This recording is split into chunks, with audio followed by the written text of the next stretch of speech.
Praise lord. నజరేయుడైన యేసుక్రీస్తు పరిశుద్ధ నామములో మీ అందరికీ కూడా శుభవందనాలు తెలియజేస్తున్నాను.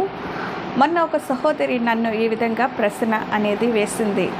అక్క, ప్రార్థనకి విజ్ఞాపనకి ఉన్న వ్యత్యాసం ఏమైనా ఉందా, లేకపోతే రెండు ఒకటేనా అనే విషయంలో నన్ను అడిగినప్పుడు నా యొక్క సమాధానం కూడా ఈ విధంగానే చెప్పాను. మీలో కూడా అనేక మందికి ప్రార్థనకు విజ్ఞాపనకు ఉన్న వ్యత్యాసాలు ఉన్నాయా, లేకపోతే రెండు ఒకటేనా అనే విషయంలో మీరు కూడా సందేహం అనేది మీలో ఉన్నట్లయితే ఈ వీడియో మీకు తప్పకుండా ఉపయోగపడుతుంది. మరి మీకే కాకుండా మీ బంధువులకి, మీ స్నేహితులకి, మీ సంఘస్థులకి అనేక మందికి ఈ యొక్క వీడియోని షేర్ చేయవలసిందిగా ప్రేమపూర్వకంగా నేను మీ సహోదరిగా నేను మనవి చేస్తున్నాను. ఇంకా సబ్స్క్రైబ్ చేసుకోలేనట్లయితే సబ్స్క్రైబ్ చేసుకోండి, లైక్ చేయండి. మరి ఈ యొక్క ఛానల్ ద్వారా దేవుని యొక్క పరిచర్యలో మీరు కూడా పాలుభాగస్తులు అవుతారని మీ సహోదరిగా నేను ప్రార్థిస్తున్నాను, అడుగుతున్నాను. దేవుడు మీ అందరినీ కూడా దీవించి ఆశీర్వదించునుగాక. ఆమేన్. ప్రియ దేవుని బిడ్డలారా, అయితే ప్రార్థన అంటే ఏంటి, విజ్ఞాపన ప్రార్థన అంటే ఏంటి, ఈ రెండు కూడా ఒకటైనా వాక్యానుసారంగా, లేకపోతే ఏమైనా వ్యత్యాసం అనేది ఉందా అనే విషయంలో మనము ఆలోచించుకున్నట్లయితే వాక్యం సెలవిచ్చినట్లు ఈ రెండిటి మధ్యన కూడా చిన్న వ్యత్యాసం మాత్రమే ఉంది. ఈ విషయాన్ని మీరు గమనించండి. ప్రార్థనకు విజ్ఞాపన అనే పదము చేర్చబడింది కాబట్టి ఈ యొక్క సందేహం అనేది చాలామందికి వచ్చింది. అయితే ప్రార్థన అంటే ఏంటో ముందు మనం తెలుసుకుందాం. ప్రార్థన అంటే దేవునికి మనస్ఫూర్తిగా, హృదయపూర్వకంగా దేవునితో మాట్లాడేదే ప్రార్థన. మరి ఈ విషయమును మీరు గమనించండి.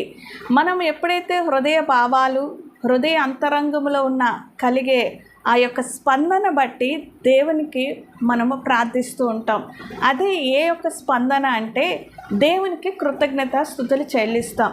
ఏ సందర్భంలో చెల్లిస్తామంటే ఆయన మన పట్ల చేసిన ఉపకారాలు బట్టి, ఆయన మన పట్ల చేసిన పాప పరిహార్థమైన బలి అర్పణ బట్టి, మన పాపాలు క్షమించాడు కనుక, మన పాపాల నిమిత్తము ఆయన ప్రాణం పెట్టి తిరిగి మూడో దినాన లేచాడు కనుక కృతజ్ఞత కలిగి స్తోత్రము చేసి ఆయనకి మనస్ఫూర్తిగా మన ఒక భావన అంతటినీ కూడా ఆయనకు వందనములు చెల్లిస్తూ, ఆయన కొనియాడుతూ, ఆయన స్తుతిస్తూ, ఆయనతో మాట్లాడే సంభాషణే ప్రార్థన అన్నమాట.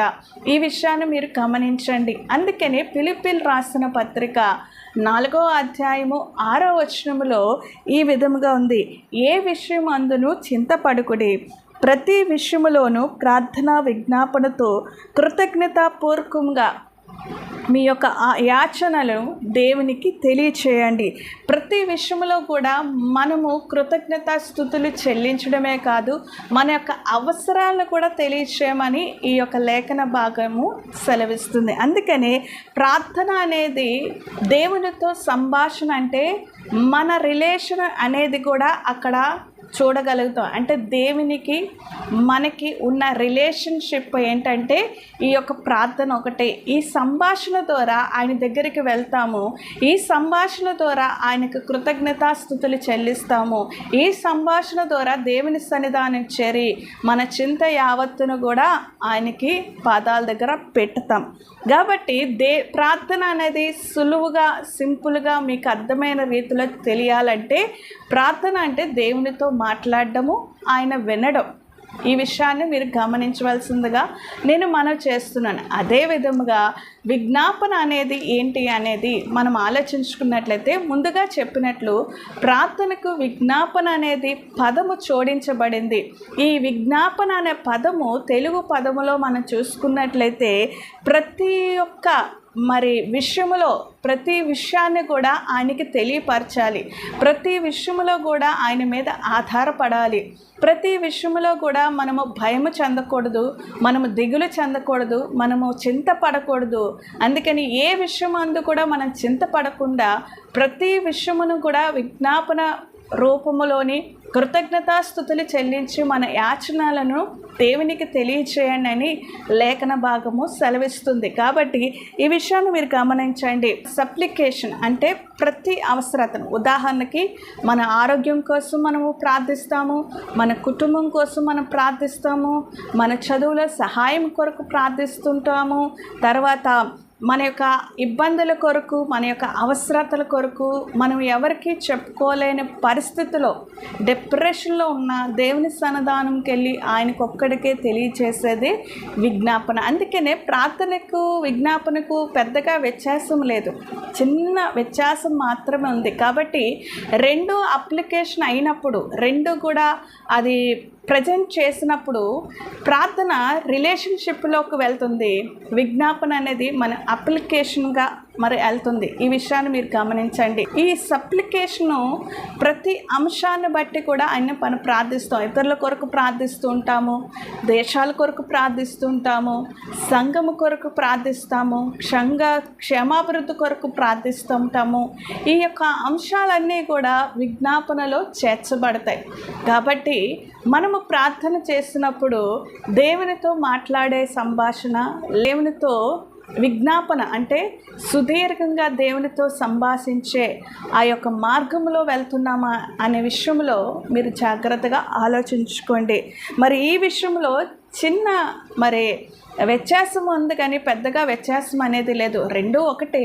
కానీ చిన్న చిన్న మరి పదాల బట్టి, మరి మనం చేసే ప్రజెంట్ బట్టి, మనం చేసుకునే ఆ యొక్క సందర్భాలు బట్టి, ఆ యొక్క సందర్భం బట్టి మరి పదాలు మారుతూ ఉంటాయి, మన యొక్క పరిస్థితులు, వాతావరణం కూడా మారుతూ ఉంటుంది. కాబట్టి చిన్న వ్యత్యాసాలు మాత్రమే ఉంటాయి. కాబట్టి ఈ విషయాన్ని మీరు గమనించండి. మరొక్కసారి చెప్తున్నాను, ప్రార్థన అనేది దేవునితో సంభాషణ చేసేది, విజ్ఞాపన అనేది ప్రత్యేకమైన ఒక సందర్భ సహితంగా, ప్రత్యేకమైన ఒక కారణాల బట్టి మన విజ్ఞాపన అనేది దేవునికి తెలియజేస్తాం. రెండూ కూడా దేవునికి తెలియజేసేదే, రెండూ కూడా దేవునితో మాట్లాడేదే, రెండూ కూడా ఆయన మన ప్రార్థనలు వినేవాడే. కాబట్టి ఈ విషయాన్ని మీరు గమనించండి.